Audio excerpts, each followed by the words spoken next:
Bonjour et bienvenue dans cette autre vidéo consacrée à l'économie numérique cas du Cameroun.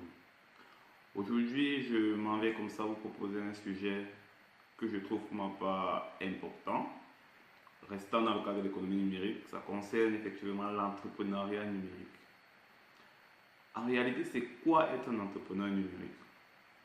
Un entrepreneur numérique, c'est celui-là qui a la capacité, par le biais des outils numériques, de créer une activité génératrice de valeur et génératrice de revenus. De façon globale, c'est ça l'entrepreneur numérique. Donc, il peut utiliser des moyens numériques tels que la téléphonie mobile, tels qu'Internet, tels que tout autre moyen lié au numérique.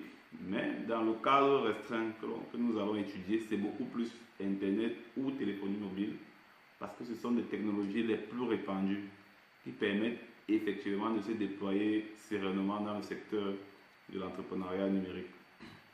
L'entrepreneur numérique, c'est donc celui-là qui va pouvoir, à partir de ces outils-là, créer en ligne ou hors ligne, mais avec un lien vers des technologies, une activité qui va pouvoir lui générer des revenus de façon durable et de façon pérenne.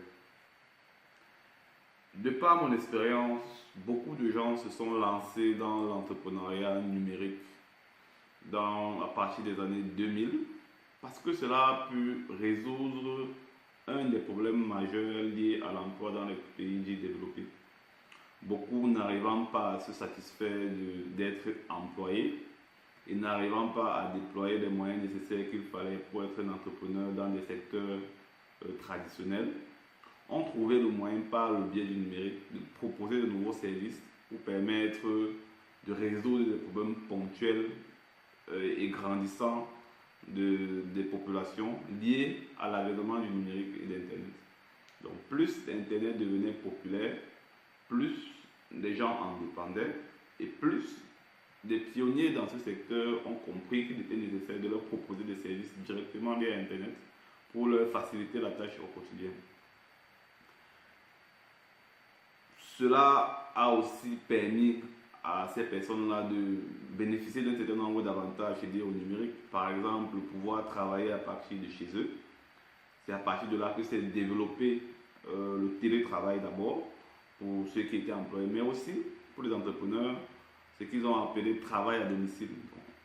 Beaucoup ont commencé à s'y lancer parce qu'ils ont compris que au-delà des contraintes liées au fait d'être employé, donc sortir tous les matins pour aller au travail, vous devez être à l'heure, vous devez reporter, vous devez rendre compte constamment, sinon vous devez être licencié.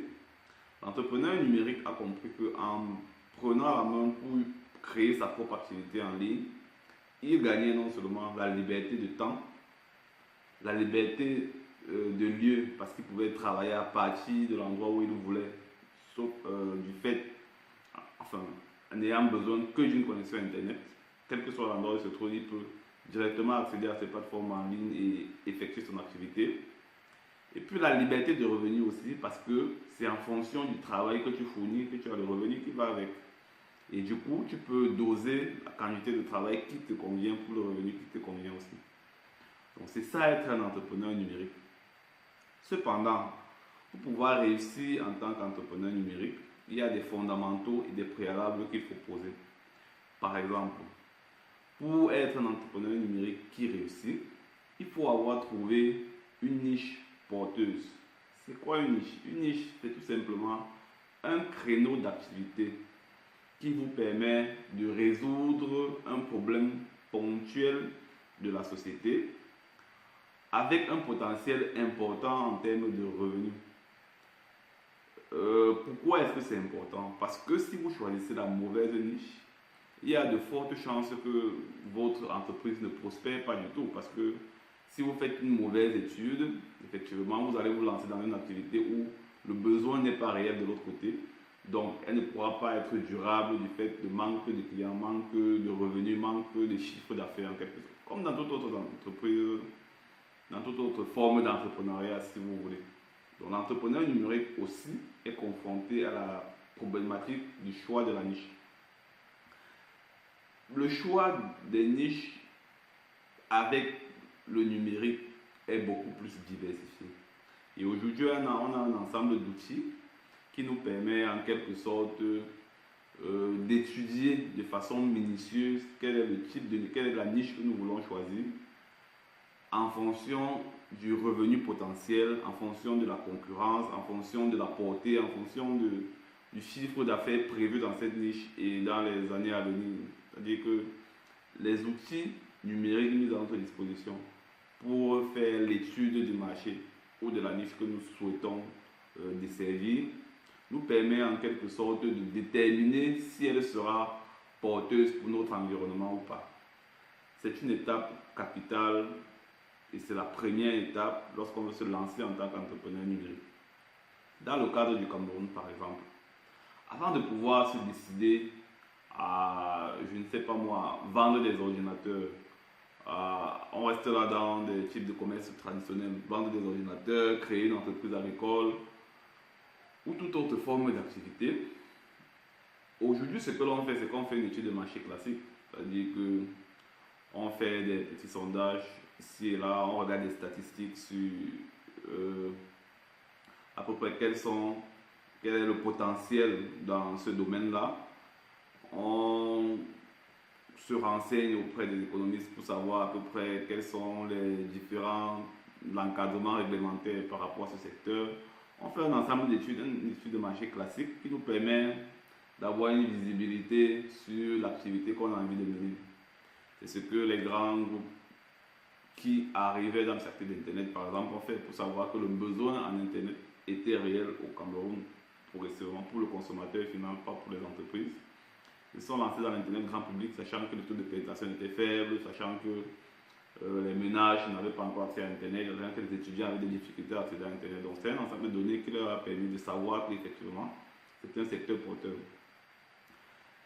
Pour l'entrepreneur numérique, au-delà des formes d'études de marché traditionnelles, il y a le fait qu'il doit utiliser forcément les outils numériques s'il veut pouvoir se déployer dans ce domaine.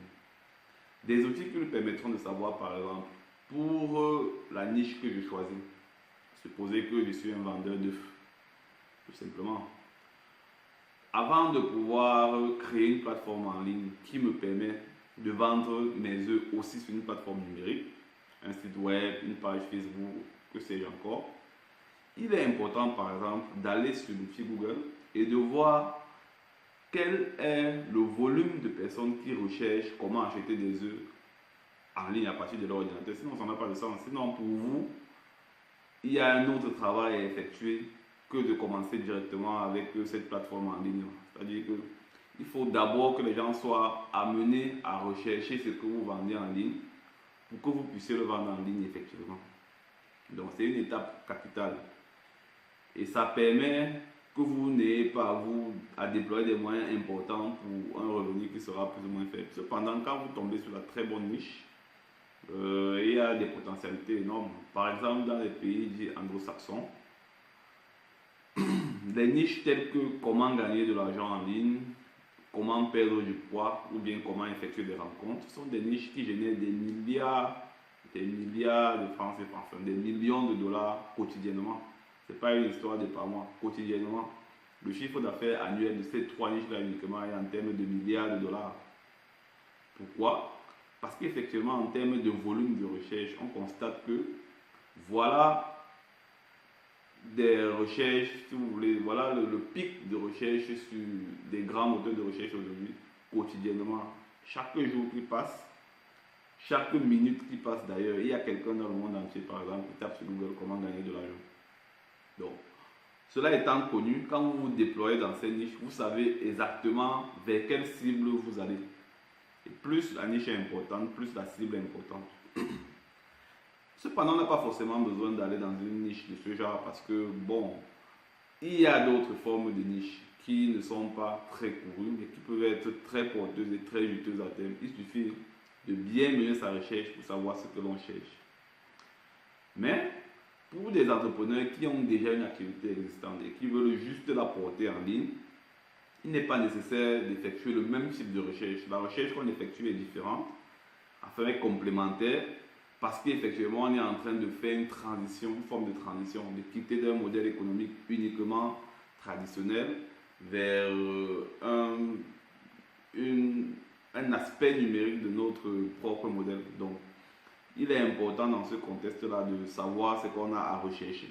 Par exemple, est-ce que vous connaissez le profil type de votre acheteur? Il est important de définir l'avatar de son acheteur, son âge, son genre, son emplacement, son occupation. Si je vends quoi par exemple? Si je vends les ordinateurs, les laptops par exemple, quel pourrait être le profil type de mon acheteur en ligne surtout? Un étudiant, possible. Un travailleur, cadre moyen, cadre supérieur, possible. Dans quelle zone serait celui-là? Si je vends des ordinateurs en ligne, ce n'est pas, je sais pas moi, au village, ce n'est pas dans des zones reculées que je vais pouvoir vendre, c'est dans des zones urbaines. Donc, je limite, je circonscris le périmètre où je dois trouver mon acheteur. Quel est son niveau d'éducation? Si c'est quelqu'un qui a un certain niveau d'éducation, il n'a pas besoin d'ordinateur. Donc, je peux éliminer. Quel est son revenu? Si c'est quelqu'un qui ne génère pas de revenus ou qui n'a pas de personne à côté de lui qui le supporte, il n'est pas possible qu'il puisse acheter un ordinateur qui coûte, je sais pas moi, environ 200 000 francs, puisqu'on connaît à peu près notre environnement. Donc, voilà un ensemble de critères qui permet de déterminer sa niche et à peu près de déterminer le profil de son acheteur potentiel. Ce sont des données importantes qui permettent lors du lancement de son entreprise en ligne de pouvoir être compétitif. Parce qu'effectivement, il y a la compétition dont il faut tenir compte lorsqu'on choisit dans beaucoup de niches, dans la plupart d'ailleurs, il y a la compétition. Donc, il faut affiner ces critères pour pouvoir surplomber la compétition. Donc, ceci est important et on va voir dans la suite le message aussi à transmettre qui permet de surplomber la compétition en même temps. Mais déjà, bien choisir sa niche est une étape capitale. À la fin de votre choix, par exemple, il y a des questions déterminantes que vous devez pouvoir répondre. Par exemple, quelle est la niche que vous avez déterminée? Est-elle porteuse? A-t-elle un potentiel important ou non? Avez-vous une bonne connaissance du produit ou du service que vous souhaitez vendre dans votre niche? Est-ce que vous maîtrisez votre produit effectivement? Le marché ciblé est-il le bon pour ce produit? Est-ce que vous avez bien étudié l'avatar ou bien le profil de votre acheteur? Et pourquoi cette population cible devait-elle acheter chez vous et pas à votre compétition? Donc voilà un ensemble de critères qu'il faut très bien déterminer lorsqu'on aura choisi sa niche. Faisons donc une petite démonstration sur comment effectuer des recherches pour adopter une niche en ligne. Donc, vous pouvez venir sur le site que je suis en train de monter concernant toutes les vidéos et articles que je produirai dans les prochains jours concernant dans le cadre de l'économie numérique au Cameroun. Donc, ça s'appelle Income Home / Cameroun numérique. Donc, il y a cet article-ci que j'ai déjà rédigé concernant le choix de sa niche. Comment est-ce qu'on peut choisir une bonne niche pour pouvoir créer son entreprise en ligne et en tirer le maximum de profit. Donc, dans la recherche nécessaire à effectuer pour choisir sa niche, il y a tantôt la recherche des mots-clés dont j'ai parlé tout à l'heure dans la vidéo, en utilisant l'outil de Google Keyword Planner, donc Google planificateur de mots-clés. C'est ce qui nous permet en quelque sorte de déterminer quel est le volume de trafic dans une niche et si il y a beaucoup de compétition ou pas, si ça vaut la peine de se lancer ou pas. Donc, pour pouvoir ouvrir l'outil, il faut avoir un compte Gmail. Donc là, je suis logué avec mon compte Gmail. Le lien que j'ai mis dans l'article vous permet d'accéder normalement à la page d'accueil, la page de login. Vous entrez vos informations Gmail, puis vous pouvez avoir accès à l'outil tel que je l'ai ici. Ici à ma droite, vous avez, avant de commencer, comment utiliser l'outil de planification des mots-clés. C'est important de pouvoir lire ces instructions pour comprendre comment utiliser l'outil. Je vais faire une démonstration rapide juste pour que vous compreniez de quoi je parlais tout à l'heure quand je parlais de recherche. Donc, la première option ici, c'est rechercher de nouveaux mots-clés à l'aide d'une expression, d'un site web ou d'une catégorie. C'est celle que nous allons utiliser là tout de suite pour pouvoir faire la démo. Mais vous avez d'autres options comme obtenir des tendances et des données sur les volumes de recherche. Donc vous avez les descriptions là, si vous voulez les détails sur chaque onglet, multiplier la liste des mots-clés pour générer de nouveaux mots-clés. Pour l'instant, c'est pas important puisque vous êtes à votre première recherche. Donc, ici, vous avez les options pour affiner la recherche. Par exemple, en fonction de la niche que vous voulez étudier. Quelle est la niche que vous voulez étudier? On a un exemple ici tel que fleurs ou bien voitures d'occasion. Bon, au Cameroun, par exemple, il y a des voitures d'occasion que l'on vend. Ce que vous pouvez adopter comme idée, c'est de ne pas être le vendeur de voitures vous-même, mais de sillonner les différentes villes où il y a un nombre élevé de vendeurs de voitures, de leur proposer de devenir leur vitrine en ligne, par exemple, et de pouvoir proposer les voitures qu'ils vendent comme ils le proposent déjà sur place à leur lieu de vente traditionnel. Vous pouvez leur proposer de vendre, de devenir leur vitrine en ligne pour exposer les voitures en ligne effectivement, pour que ceux qui sont intéressés puissent aussi passer par le canal d'internet pour pouvoir acheter la voiture. Auquel cas vous obtenez une commission sur chaque vente. Ça s'appelle système d'affiliate. On en parlera en détail dans une très prochaine vidéo. Mais c'est comme ça que vous pouvez servir d'intermédiaire entre les activités traditionnelles, les entrepreneurs, les entreprises existantes et leur potentiel cible en ligne que eux n'atteignent pas encore. Donc vous pouvez être cette plateforme intermédiaire là qui va créer le lien entre les produits existants déjà de façon normale vers la cible potentielle en ligne qui n'est pas encore, qui n'utilise pas encore Internet pour pouvoir accéder à ce produit, qui utilise encore les moyens traditionnels, qui va à la boutique, qui va au magasin, qui va à tel endroit pour pouvoir acheter. En vous positionnant comme un intermédiaire sans être propriétaire des produits, vous pouvez obtenir des commissions sur chaque produit que vous vendez par le biais de votre lien, de votre pont que vous avez créé entre la cible en ligne et le vendeur propriétaire. Donc, c'est une autre façon de se positionner en tant qu'entrepreneur numérique sans détenir les produits soi-même. Affiliate marketing, on en parlera plus tard. Donc, ici, tantôt, je disais, prenons l'exemple de voiture d'occasion par exemple. Je faisais la digression juste pour dire que se positionner comme intermédiaire est pertinent seulement si effectivement il y a de la demande en ligne et que le vendeur traditionnel ne s'est pas encore positionné à ce niveau-là. C'est-à-dire que des gens ils recherchent effectivement comment acheter des voitures en ligne, mais les vendeurs de voitures ne sont pas encore en ligne, ils vendent juste de façon traditionnelle dans leur boutique ou dans leur magasin. Donc si vous venez là sur voiture d'occasion, vous n'avez pas encore de site web. Si vous en avez un, vous pouvez mettre là pour que la recherche soit plus affinée. Catégorie du produit, on va chercher véhicule. J'ai pas d'accent sur mon clavier, donc on va chercher.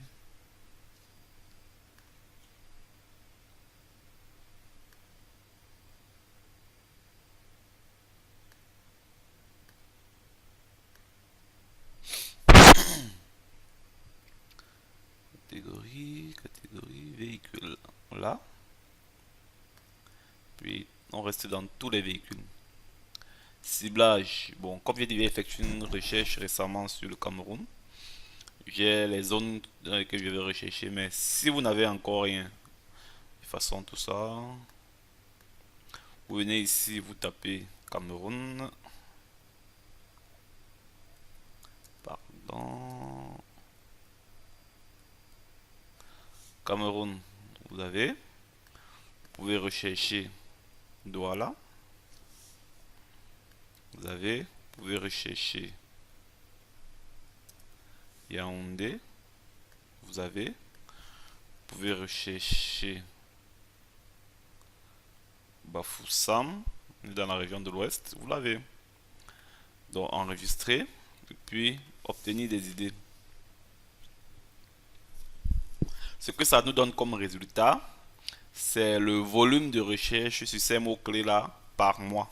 C'est-à-dire que Sur chaque mois qui passe, quel est le nombre de recherches qu'on effectue sur un mot-clé particulier lié aux voitures d'occasion.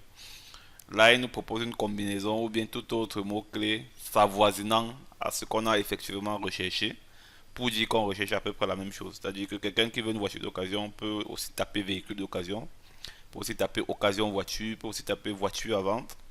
Et on a donc le volume ici, nombre moyen de recherche mensuel. C'est-à-dire que pour chacun de ces mots-clés, quel est le nombre de fois que l'on recherche cela mensuellement sur Google, nécessairement google.cm puisqu'il s'agit du Cameroun, dans la zone du Cameroun, Douala et Yaoundé. Voilà comment on effectue une recherche. On peut donc, sur la base de ces informations, se décider si ça vaut la peine de se positionner en ligne comme étant un vendeur de voitures d'occasion ou pas, en fonction du volume de recherche. Est-ce qu'on a une concurrence importante sur ces mots-clés, sur la vente des voitures d'occasion? On voit que sur les mots-clés comme voiture d'occasion, la concurrence est moindre. Par contre, sur un mot-clé comme voiture occasion Belgique, que les gens connaissent mieux, la concurrence est élevée. Ça veut dire qu'effectivement, il y a déjà des gens en ligne qui se positionnent sur ce mot-là pour vendre des voitures occasion Belgique. Mais ça reste toujours intéressant puisque la concurrence reflète aussi le fait qu'il y ait de la demande, qu'il y ait de l'activité dans le secteur. Donc ça peut aussi être intéressant. On voit qu'on est entre 1000 et 10 000 recherches en moyenne sur ces mots-clés-ci. Et je crois que le maximum c'est 10 000, pas au-delà. Les enchères ici, c'est dans le cadre d'une campagne publicitaire payante sur Google. Ça nous indique ici quelle est euh, la somme minimum qu'il faut prévoir dans le cadre d'une campagne publicitaire sur Google si on voudrait utiliser ce mot-clé, en se disant que les autres utilisant déjà le mot-clé sont à ce niveau-ci en termes de dépenses par mot-clé. Donc si vous voulez euh, dépasser la concurrence sur ce mot-clé-là, il faut pouvoir proposer au moins ça ou mieux. C'est ce que ça veut dire. Donc voilà comment, de façon simple, on peut effectuer une recherche d'un mot-clé et se décider sur la base de ces informations si ça vaut la peine de se lancer dans cette niche-là ou pas. Si ça ne vous convient pas, vous cherchez les mots-clés sur d'autres niches en saisissant tout simplement ici, en choisissant la catégorie, telle qu'on a vu précédemment. Mais il est préalable de lire comment fonctionne l'outil pour pouvoir bien l'utiliser à long terme. Parce que, en fonction de l'évolution, vous pouvez revenir ici, affiner encore plus votre recherche pour avoir une cible bien spécifique. C'est très important.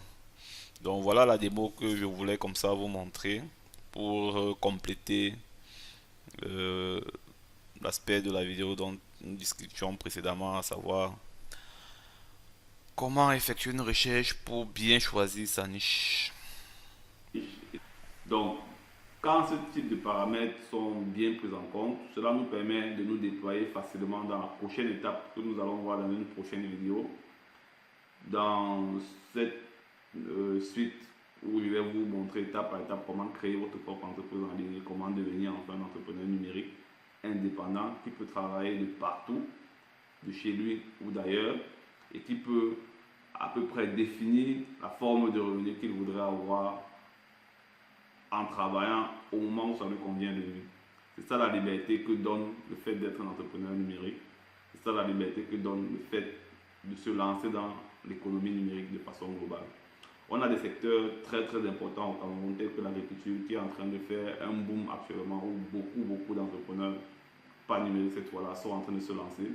C'est des niches qu'on peut exploiter concrètement, mais il y en a d'autres.